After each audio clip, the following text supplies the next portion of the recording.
Hello friend, कैसे हैं आप लोग। आई होप कि आप लोग सब स्वस्थ होंगे। आज डेट है 17 सितंबर। 17 सितंबर है तो और 17 नवंबर को आपका एग्ज़ाम है। तो अराउंड 60 डेज बच गए हैं। आप लोग कर क्या रहे हैं? आप लोग कैसे पढ़ाई कर रहे हैं?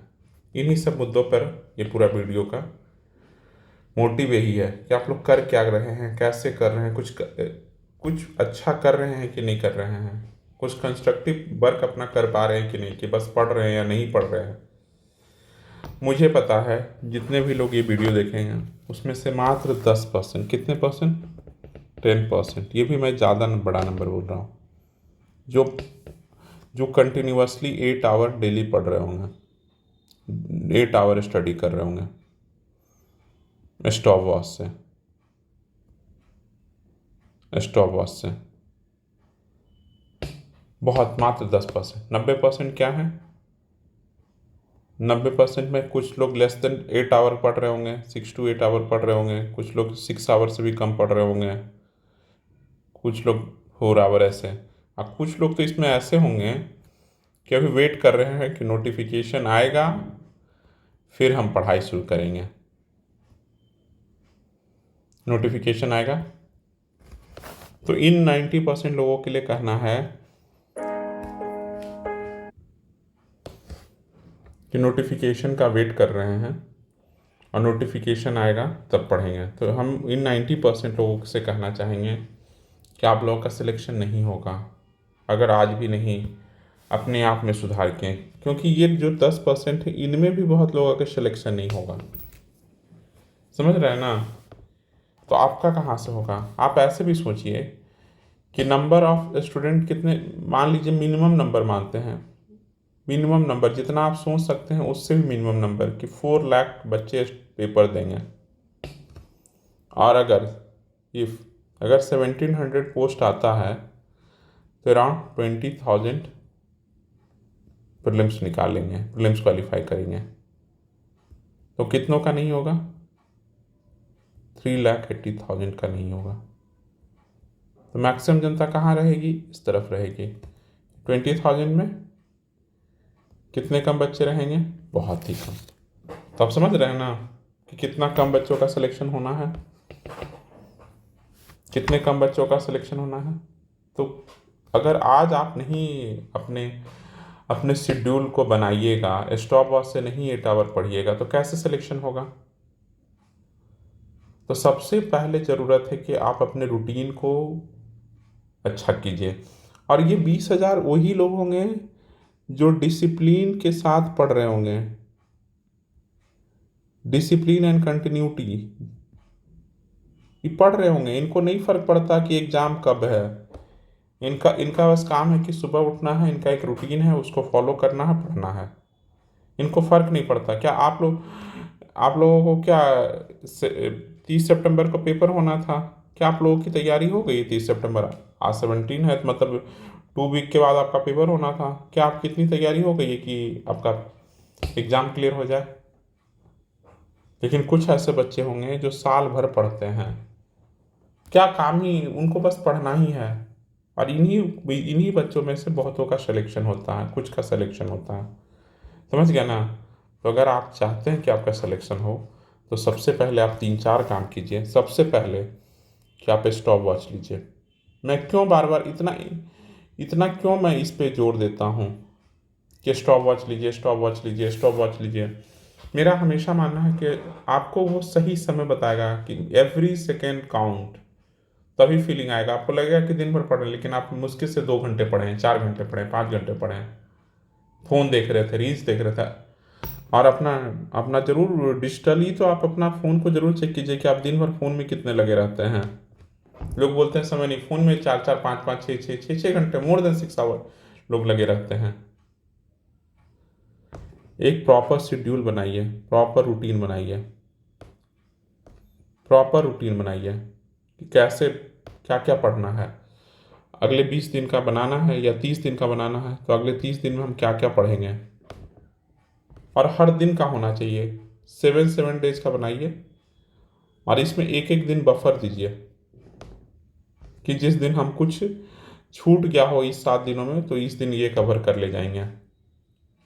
इसमें दशहरा और दशहरा का भी ख्याल रख लीजिएगा, किसी दिन दशहरा है, ये नहीं कि घूमने वाले दिन आप रूटीन बना रखे हैं। आपको सुबह होने से पहले हर मॉर्निंग आपको पता होना चाहिए कि हर डे में हम क्या पढ़ेंगे। ऐसा नहीं कि सुबह उठ के सोच रहे अच्छा आज हम हिस्ट्री पढ़ लेते हैं, हिस्ट्री में हम एजुकेशन रिफॉर्म पढ़ लेते हैं, नहीं नहीं आज हम बिहार स्पेशल का हिस्ट्री पढ़ते हैं, बिहार का हिस्ट्री पढ़ते हैं, नहीं नहीं नहीं नहीं आज हम 1947 से 1939 से शुरू करते हैं, आफ्टर सेकंड मतलब between the second world war से लेकर फ्रीडम, इंडियन फ्रीडम स्ट्रगल मतलब फाइनल। ऐसा नहीं सोचना है, आपको हर दिन का पता होना चाहिए। आज इंडियन ज्योग्राफी में भी तो सॉइल पढ़ना है तो पता होना चाहिए आपको, या सॉइल ऑफ बिहार पढ़ना है, क्या पढ़ना है, ये रहेगा ना तो आपका बहुत सारा चीज़ दूर हो जाएगा। और हर दिन लिखिए, एक पेज बनाइए और उसके बगल में एक लिखिए कि कितना हर दिन का एक रिमार्क करके कैसा बना दीजिए। खुद से वो होना पड़ेगा, अकाउंटेबल होना पड़ेगा। रिमार्क दीजिए कि आज मैंने अपने सारे टारगेट अचीव किए क्या कि नहीं किए, कुछ छूट गया तो यहाँ लिखिए। जब ऐसे करते जाइएगा तो आपको बहुत सारा चीज़ पता चलेगा। स्टॉप वॉच से पढ़िएगा तो आपको पता चलेगा कि आप दिन में 6 घंटे पढ़ रहे, 4 घंटे पढ़ रहे, तो आप समय बढ़ाने की कोशिश कीजिएगा। ऐसे नहीं होता है कि हमें एक दिन सपना आएगा और हो जाएगा, कुछ नहीं आता है। या किस्मत से होता है, किस्मत बहुत कम का होता है भाई, समझ गया ना। किस्मत से कुछ नहीं होता है, सिर्फ मेहनत से होता है। किस्मत एक सर्टेन पॉइंट तक ही आता है। किस्मत क्या आएगा कि अगर 70 से 95 तो नहीं करेगा ना, 94-95 में किस्मत है। कट ऑफ से 1 नंबर अंतर, कट ऑफ से 1 नंबर बाहर, वो किस्मत का गेम है। 10 नंबर गैप के बीच में है तो नहीं है किस्मत, 5 नंबर में है किस्मत। 5 नंबर से मानते हैं less than 5 marks is all about किस्मत, कि उस दिन आपका ज़्यादा सही हो सकता था, कम सही हुआ, लेकिन उसको भी अच्छा कर सकते हैं ना मेहनत से। मेहनत कीजिए, एफर्ट पुट कीजिए जितना आप एफर्ट कर सकते हैं। क्योंकि देखिए दिक्कत है कि लोगों को लगता है कि 1 मार्क्स के लिए हम इतना मेहनत क्यों करें। जैसे कोई बोले, जैसे मैं कहता हूँ कि आप लोग मैथ रीजनिंग वाला जो पोर्शन है उस पर डेली, जिनका कमज़ोर है वो डेली हाफ एन आवर इस पे मेहनत कर देंगे तो क्या दिक्कत है। अगर वो यहाँ से मोर प्लस 1 नंबर या 2 नंबर ले आते हैं मार्क्स और इनसे उनका 1 साल बच जाता, कट ऑफ क्लियर कर लेते हैं, तो इससे बड़ा क्या उनके पास, इससे बड़ा मोटिवेशन क्या होना चाहिए। कि अभी तक आपका मान लीजिए आप कोई भी टेस्ट पेपर लगा रहे हैं और आपके इसमें 5 to 7 मार्क्स आ रहे हैं, तो अब इसमें पुट कीजिए आवर, हो सकता है 9 सही होने लग जाए, 10 सही हो जाए, 9 सही हो जाए, 8 सही हो जाए और इसी 1 नंबर से आपका सिलेक्शन हो जाए। हाफ एन आवर में क्या जा रहा है, आधे घंटे कम रील्स देखिए, समझ रहे ना बात, एकदम टू द पॉइंट, एकदम समझ रहे, टारगेटेड पढ़ाई कीजिए। आप लोग शेड्यूल बनाइए, जो लोग अभी तक तैयारी शुरू नहीं किए हैं बनाइए और कमेंट में ज़रूर बताइए कि आप लोगों ने कैसे कैसे क्या पहले सोचा है करने का अपने 30 दिनों का।